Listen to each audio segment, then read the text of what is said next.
ரொம்ப நன்றி. அதாவது நன்றிக்கு மேல ஒரு வார்த்தை இருந்தா, ஏன்னா நம்ம அவ்வளவு ஒருத்தரா இல்ல, பட் நம்மளை பத்தி ஒரு வார்த்தை எடுத்து பேசுறதுக்கு ரொம்ப நன்றி. ரொம்ப நன்றி. நான் பார்த்தேன், நானும் பார்த்தேன். ரொம்ப நன்றி 2 பேருக்கும். ரொம்ப ரொம்ப நன்றி. சீமானனுக்கும் சார் அன்புமணி ராமதாஸ் சார் பேசியிருந்தாங்க. ரொம்ப ரொம்ப நன்றி.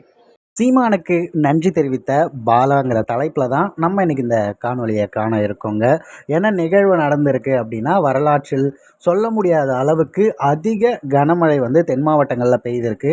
இதன் காரணமாக நாம் தமிழர் கட்சியுடைய தலைமை ஒருங்கிணைப்பாளர் சீமான் அவர்கள் வந்து அந்த மக்களுக்கு நிவாரணம் தருவதற்காக இறங்கி சென்றிருக்காரு. அது மட்டும் இல்லாமல் தொடர்ச்சியாக அந்த மக்களுக்கு ஏற்பட்டிருக்க அத்தனை பிரச்சனைகளையும் தம்பிகள் வாயிலாக அவரால் முடிந்த அளவுக்கு அங்கே சரி செய்திருக்காரு. இதற்கான நிதி உதவி முழுக்க முழுக்க நாம் தமிழர் கட்சியை சார்ந்தவர்களும் அதன் மேல் நம்பிக்கையுள்ளவர்கள் மட்டும் அனுப்பிய அந்த பணத்தின் ரீதியாக மட்டுமே தான் அவர்களுக்கு உதவி செய்திருக்காங்க.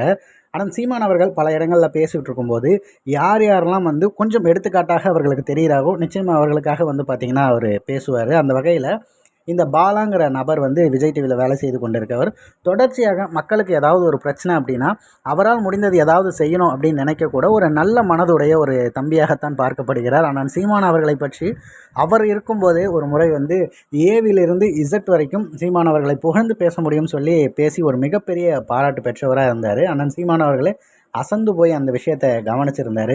நிச்சயம் எல்லாருமே அவர்களை பார்த்துருப்பீங்கன்னு நினைக்கிறேன். இம்முறை வந்து இந்த மழை வெள்ளத்தால் சென்னை பாதிக்கப்பட்ட போது முதல் ஆளாக வந்து என்ன செய்வதுன்னு தெரியல, இந்த மக்கள் எல்லாம் கஷ்டப்படுறாங்க அப்படின்னு தெரிஞ்சவொடனே நான் சென்னை வந்து இறங்கினோடனே இந்த குன்றத்தூர் அனகாபுத்தூர் பக்கம் தான் நான் இருந்தேன் அப்படின்னும்போது அந்த மக்கள் வேதனைப்படும் போது ஏதாவது செய்யணும்னு சொல்லிட்டு ஒரு 1000 ரூபா 2000 ரூபாயாவது கொடுக்கணுன்ட்டு அவருடைய அக்கௌண்ட்டில் இருந்த மொத்த பணத்தையும் எடுத்துகிட்டு வந்து அந்த 2 லட்ச ரூபாயும் கொடுத்து மீண்டும் போயிட்டு அவருக்கு வர வேண்டிய காசு ஒரு 3 லட்ச ரூபாய் வருது.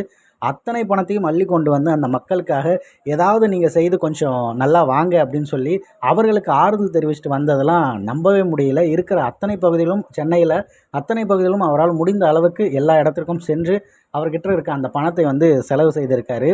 இது ஏற்றுக்கொள்ளவே முடியல. காரணம் என்னென்னா நம்ம பெருசாக யார் யாரையோ தூக்கி வச்சு கொண்டாடிட்டு இருக்கோம்.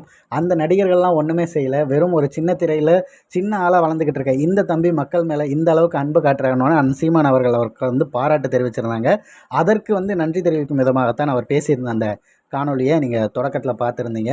தொடர்ச்சியாக மக்களுக்கு அவர் வந்து இந்த மாதிரி உதவணும் அப்படின்னா அவரை பற்றிய ஒரு சில செய்திகளை மக்களுக்கு நம்ம தெரிவிப்பதில் மிகவும் சந்தோஷம் அடைகிறோம். அந்த வகையில் இந்த செய்தியை பகிர்வதிலும் மிகப்பெரிய சந்தோஷமாக பார்க்கப்படுகிறது. பாலா அவர்களுக்கு நெஞ்சம் நிறைந்த பாராட்டுகளையும் வாழ்த்துக்களையும் இந்த இடத்துல நான் தெரிவிச்சுக்கிறேன்.